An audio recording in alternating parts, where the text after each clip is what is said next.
Good day, mateys and mates. I'm so glad you took this Arvo time out of your Arvo to come watch this video. I referenced in my last video, I was like, I'm gonna have to learn about this dude Ned Kelly, because I know nothing. I know nothing. I recognized his like bucket. That's all I don't know anything else. So sounds pretty fascinating. Apparently he's like a super famous, infamous fugitive or whatever, convict in Australian history. So I don't know. Sounds super interesting to me. I'm into that kind of thing. I guess this is 2 parts, so this will probably be part 1. I'll probably do part 2 tomorrow. Oh, that way I don't have to find another thing to make a video on. Yes! All right, let's go. This video is brought to you by CuriosityStream. Get your first 30 days of streaming completely free. Hear more. We're on top of the usual drinking. G'day and welcome to another Feature History Australia Day special. We're on top of the usual drinking copious amounts of VB and barbecuing snacks. We're going to be celebrating the whole of the usual drinking copious amounts of VB. I'm always looking for video ideas. What is this? Do I need to find this? And barbecuing snacks, we're going to be celebrating the holiday by examining just about the only bit of Australian history anybody knows. The legend of Ned Kelly. The heroic bushranger who rose from his downtrodden, poverty-stricken background to I don't know what a bushranger is. Take on the corrupt authorities of Victoria. Just being honest. And go downtrodden, poverty-stricken background to take on the corrupt authorities of Victoria and go down in the history books with his famous last stand. Or as we may find out across this 2-parter, the quirky outlaw who robbed and raided his way through the bush under delusions of some ambitious revolution. Either one it ends up being, we'll just have to find out as we looks like an absolute maniac. The clock and start the story of Ned before he was a twinkle in his dad's eye. Imagine actually going out and causing havoc while wearing that bucket on your head. I mean, imagine actually doing that. Through the early 19th century, convict transportation to penal colonies in Australia were at their peak. Many English, Welsh, Irish and Scottish convicts would ship off to the New World and supply their labour to its fledgling colonies. John Kelly, or Red as he was better known, was one of these men, being taken from his home in Ireland to the far-off town of Hobart on the 2nd of January. Hold up. Yeah, okay, wait. One of these men. I was confused because his name's Red Kelly. Then I was like, did I misread his name? No, it's Ned Kelly. Maybe this is his dad or something. Being taken from his home in Ireland to the far-off town. Red, as he was better known, was one of these men, being taken from his home in Ireland to the far-off town of Hobart on the 2nd of January 1842. After receiving his freedom, he'd crossed the Bass Strait into the area of not quite yet Victoria. With the backdrop of the gold rush, Red would marry Ellen Quinn and, being very Irish, have 8 children, Ned being their second surviving and eldest son. There is Ned. As the gold dried up, the family... I swear, I don't know if it's just because everybody back in the day had like 8 kids, but it seems like these maniacs come from families of like 15 people. That's just something I've noticed. Like, maybe they get a little neglected. They're off in the backyard doing weird things. Nobody's keeping track of Ned. The family moved north to Avenel in 1864. It was here Ned was brought up, and the Kelly family began to find itself at odds with authorities as it slipped further into poverty. In 1865, Red would be sentenced to 6 months hard labour at the Kilmore jail on account of a bit of stolen meat. Red returned home, a weakened alcoholic, and passed away the next year. The loss of Ned's father would change things forever, as the 12-year-old boy was forced to become the man of the house. The family would move closer to the New South Wales border so that the widowed Ellen could be closer to her family, but this would only be the cause of many more issues for them. I'll let my friend Sweeney explain. The Kelly family would become what are called selectors, a process in which those with limited means could settle Crown lands on the condition of improving it. The recent legislation that allowed this was not without controversy, especially from Australia's Squatocracy. In the continent's early history, squatters were those that illegally settled down on Crown land to graze their livestock, and as the colonies became more established and the squatters more wealthy, they clashed with the government over their legal right to use the land. Selectors were given squatters' land, and even though they held no right to it, these squatters were determined to take it back. They used their money and power to drive the selectors away and force them to forfeit their properties. The squatters had power? Their money and power to drive the selectors away and force them to forfeit their properties. They set themselves up as a political class called the Squatocracy, and with their connections to the police and local government. Here in America, I don't know if you guys call squatting But squatting here in America is like when you're like occupying an abandoned house illegally. That's squatting. So that's kind of funny to think they had money and power. Governments would now be bumping heads with the Kelly family and their 88 acres of selected land in Greta. If you'd like to hear more about the changing dynamics of Australia throughout its history, come over to the Sweeney channel for the history of Australia. Cheers to Sweeney for that bit, because I know me explaining 19th century Victorian land reform it's not nearly as fun. But as we were, the Kelly family was quickly subject to police persecution, some of it justly, but a lot of it not. To worsen things, aged 14, Ned would fall in with convict turned bushranger Harry Power, becoming his apprentice of sorts. It wasn't long before Ned was on the wrong side This hairy guy seems like a creep. of the law. In an altercation with the Chinaman, Ah Fu, Ned allegedly proclaimed himself a bushranger. Just like a bushranger, he'd be arrested. Do I need to look up what bushranger? I like, what is that? Originally escaped convicts. Okay. Of the British settlement of Australia. Okay. Oh, who used the bush as refuge to hide from the authorities. That's funny. That's cool. But with no evidence, he was released. Power would not be so lucky being captured and staying that way. After that, Ned would never go bushranging again. Well, for 7 years at least. That doesn't mean Ned kept his hands clean. In 1870, he got 3 months' labour for assault, and in 1871 was arrested again for feloniously receiving a horse, most likely unknowingly.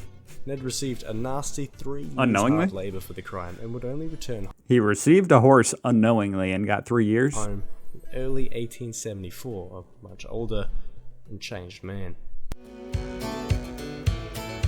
Black When snake. Ned was released, he attempted an honest living in timber. In the 2 years Ned pursued this life, his mother would marry an American, George King, and soon Ned fell back into his old ways, joining his stepfather and younger brother Dan Kelly in horse rustling. They ran a neat racket, stealing horses I have no idea what that is. and selling them back to themselves, creating legal bills of sale and leaving the horses untraceable. The group would bring in more members and become known as the Greta Mob, the bane of squatters, to Ned's delight. They wore the straps around the nose? Members and become known as the Greta Mob, the bane of squatters, to Ned's delight. However, Ned, in September of 1877, would find himself arrested for drunkenness in Benalla. In the morning, he'd flee the police only to be pursued into a store. In the struggle, his trousers would be torn, and Constable Thomas Lonigan would take that as a lovely opportunity to blackball Ned, getting that vice grip on his knackers. Eventually, the fight was broken up, and Ned left with a fine and a few choice words for Lonigan. I never shot a man yet, but if ever I do, so help me God, you'll be the first.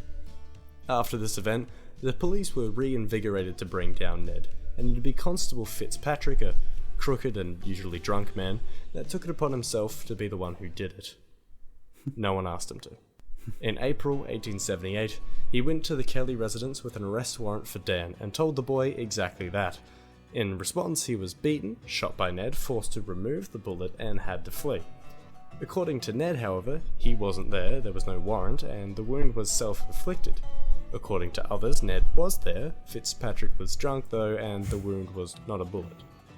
Whatever the case was, Fitzpatrick returned to Benalla with his side of the story. It was not a bullet. According to others, Ned was there, Fitzpatrick was drunk though, and the wound was not a bullet. Whatever the case was, Fitzpatrick returned to Benalla with his side of the story, and a £100 bounty was put out on Ned. Ned and his gang, Dan, Steve Hart and Joe Byrne, would escape to the bush before officers came knocking on their door. So instead, his mother was arrested for her part in the squabble and sentenced to a ridiculous 3 years hard labour. Oh, for an old When woman. this news got back to the Kelly boys, they knew the court had made up their mind already, and so refused to let themselves face the jury. The police would have to send search parties in after them. Into the Ned bush. decided they'd be the first to bushwhack the police, and so on October 25th, the gang would confront 2 officers at their camp. Fire was quickly exchanged, and Constable Lonigan was shot dead by Ned. He had lived up to his promise. The other, Constable McIntyre, would surrender as they were.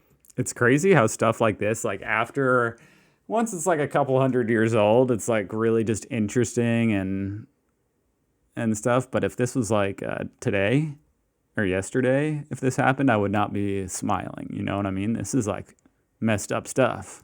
He had lived up to his promise.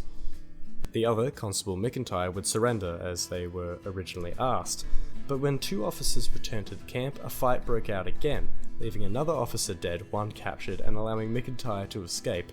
The captured Sergeant Kennedy would be killed away from the raided camp, and McIntyre would be able to report the killings back to Benalla. In only a matter of a few hours, the men had gone from horse thieves to cop killers. They were now the outlawed Kelly gang. The reward was raised to £500. The Kellys would shoot on sight, and they... £500. You know what? I'm interested now. What year was this again? Hold up. I need to do a quick conversion. This is so unnecessary, but let's just go with 1880. Even though that's obviously not exactly the right year, but Australian inflation calculator. Yeah. Here we go. Guys, stick with me. This is going to pay off. Valued at 500 in 1880. Oh, in calendar year 2022. Oh no, I got it backwards, guys. Maybe. Guys, stick with me. I'm totally like messing up my whole video here. Stick with me, please. Oh my, for God's sake, what? A basket of goods valued at $500 in calendar year. Yeah, this should work. In 1880. Let's just go with 2020. Oh, 1960. I'm so dumb. I'm not even reading. Well, this isn't going to work at all.